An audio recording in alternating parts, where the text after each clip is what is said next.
Football বিশ্বকাপ দেখা কি হারাম? এখানে আপনারা অনেকেই আছেন, বিশ্বকাপ ফুটবলের খোঁজ খবর রাখেন, আর অনেক আসামি আছেন যারা খেলা দেখেন। আছে কিনা? আছে। এই সমস্ত খেলাধুলা, এই সমস্ত ইভেন্ট গুলো দেখা, ফলো আপ করা, এটা কি হারাম নাকি হালাল? এর চাইতে বেশি প্রাসঙ্গিক প্রশ্ন হলো, একজন আখিরাতে বিশ্বাসী ইমানদারের সাথে এগুলো যায় কিনা? খেলা তামাশা এর মানে হলো সিরিয়াস কোনো বিষয়, অথচ সেই জিনিসটা আমাদের জীবনে এখন অত্যন্ত সিরিয়াস, অত্যন্ত গুরুত্বপূর্ণ বিষয়ে পরিণত হয়েছে। কতটা সিরিয়াস, কতটা গুরুত্বপূর্ণ, এটাকে ঘিরে আত্মহত্যার ঘটনা ঘটে, এটাকে ঘিরে মারামারির ঘটনা ঘটে, এটাকে ঘিরে যে উন্মাদনা হয়, সে উন্মাদনাগুলো এতটা ভয়াবহ আকার ধারণ করেছে যে 2022 সালে কাতার বিশ্বকাপে ব্যয় হয়েছে $220 বিলিয়ন। কত? $220 বিলিয়ন খরচ হয়েছে 2022 বিশ্বকাপে। গোটা পৃথিবীতে যত মানুষ ক্ষুধার্ত থাকে, সে মানুষের সংখ্যা 82,80,00,000। এই মানুষগুলো ক্ষুধার্ত থাকে, খাবারের অভাবে কষ্ট করে। বিশ্ব খাদ্য সংস্থার নির্বাহী পরিচালক ডেভিড বিসলি তিনি বলেছেন, প্রতি বছর যে 82,80,00,000 মানুষ ক্ষুধার্ত থাকে, এদের খাবারের ব্যবস্থা করা যায় $40 বিলিয়ন হলে এক বছরে খাবারের ব্যবস্থা করা যায়। তাহলে একটি বিশ্বকাপ ফুটবল আসরের টাকা দিয়ে গোটা পৃথিবীর মানুষের 5-6 বছরের ক্ষুধার্ত মানুষের ক্ষুধা নিবারণ করা সম্ভব। অর্থাৎ গোটা পৃথিবীতে একটা মানুষও ক্ষুধার্ত থাকবে না, সেই ব্যবস্থা করা সম্ভব শুধুমাত্র একটি আসরের টাকা দিয়ে, 5 থেকে 6 বছর। এবং 2030-এর মধ্যে গোটা পৃথিবীকে ক্ষুধামুক্ত করা সম্ভব। এই 82 কোটি মানুষের সম্পূর্ণ খাদ্যের স্থায়ী ব্যবস্থা করা সম্ভব যদি শুধুমাত্র একটি ফুটবল বিশ্বকাপ আসরের টাকা দিয়ে দেওয়া হয়। নাম দিয়েছি যেটার খেলা তামাশা, খেল তামাশা, ওইটা এতটা সিরিয়াস যে সেটার জন্য যে টাকা খরচ করা হয় তা দিয়ে বিশ্বের মানুষের ক্ষুধা নিবারণ করা সম্ভব। প্রিয় ভাইরা আমার, এই উন্মাদনা আমাদের দেশকে যে পরিমাণ গ্রাস করছে, খেলছে একজন, জিতলেও সে পুরস্কার পাবে, টাকা পাবে, হারলেও সে পুরস্কার পাবে, টাকা পাবে। আমার জিতও নাই, হারও নাই, কিন্তু আমি লাফাচ্ছি, আমি সিরিয়াস হয়ে যাচ্ছি, আমি হার্ট হয়ে যাচ্ছি। এর চেয়ে বড় হাস্যকর, এর চেয়ে বড় দুর্ভাগ্যজনক, এর চেয়ে বড় অযৌক্তিক কাজ পৃথিবীতে আর কি?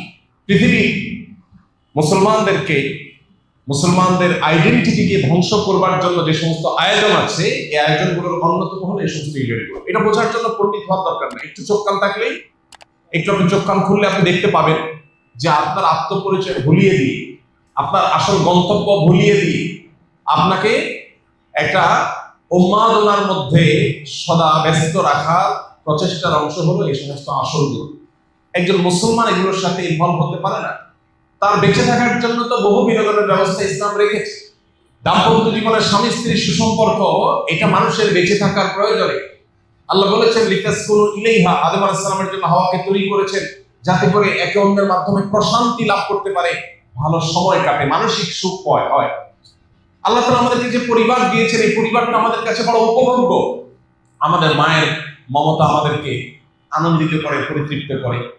সন্তানকে আদর করে মা পরিতৃপ্তি পায়, বাবার স্নেহ সন্তানকে আনন্দিত করে, আবার সন্তানের শ্রদ্ধা বাবাকে আনন্দিত করে। ভাই বোনের মধ্যে, পরিবারের মধ্যে সুখের সময় কাটানো মানুষকে আনন্দিত করে। মুসলমানের আনন্দের তো বহু উপলক্ষ আছে। ওদের পরিবার ব্যবস্থাপনা ভেঙে পড়েছে, ওদের পরিবার ধ্বংস হয়ে গেছে, ওদের কারোর সাথে কোনো সম্পর্ক নেই, তাদের স্বামী স্ত্রীর মধ্যে রিলেশন নেই, তাদের সবকিছু প্লাস্টিকের সম্পর্ক। তাদের জন্য এই সমস্ত আসলগুলো সান্ত্বনা বা মানসিক সুখের কারণ হতে পারে। মাদক আর জুয়ার মধ্যে ডুবে থেকে তারা সাময়িক আনন্দ পাওয়ার চেষ্টা করতে পারে। আপনার জন্য তো এটা মানায়, মুসলমানের সাথে কিন্তু যায় না।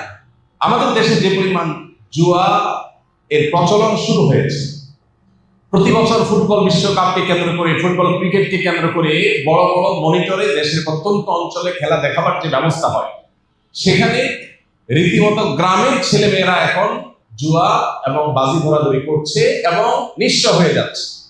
গত কয়েক বছর আগে ক্যাসিনো কাণ্ডে বহু কোটিপতি লাখপতি রাস্তার ভিখারি হয়ে গেছে, এটা নিয়ে বহু নিউজ হয়েছে, অনেক রতি মহারতি গ্রেপ্তার হয়েছে, আপনারা জানেন। অথচ অনলাইন জুয়া এটা আজকে পকেটে পকেটে ঢুকে দেওয়া হচ্ছে।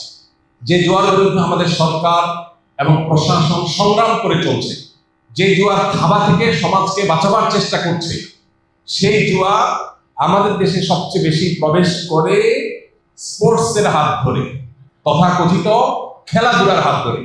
যতগুলো খেলাধুলার আসর হয়ে থাকে, অনলাইন ইভেন্ট হয়ে থাকে, এগুলোকে ঘিরে আমাদের তরুণদের মধ্যে, যুবকদের মধ্যে জুয়ার আদান প্রদান এবং জুয়া খেলার টেন্ডেন্সি এটা ব্যাপকভাবে বাড়ছে। এই বিষয়টাকে কর্তৃপক্ষের গভীরভাবে মনোযোগ দিয়ে দেখা উচিত। যদি এটা দেখা হয় তাহলে সেক্ষেত্রে একে তো নীতিনৈতিকতার যে অভাব সেটা আমরা কিছুটা হলেও দূর করতে পারবো।